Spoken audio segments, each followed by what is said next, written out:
একবার এক ব্যভিচারিণী নারী রাস্তায় হাঁটছিল।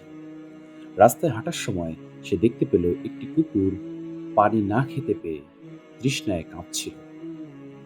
নারীটি তার পায়ের মোজা খুলে ওড়নার সাথে বেঁধে কুয়া থেকে পানি উত্তোলন করল। এরপর কুকুরটিকে পান করাল, যার ফলে আল্লাহ রব্বুল আলামিন তাকে মাফ করে দিলেন।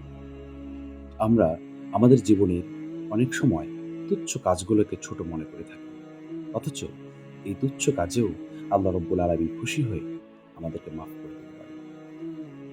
আজকের হাদিসটি সহিহ বুখারীর 3321 নম্বর হাদিস।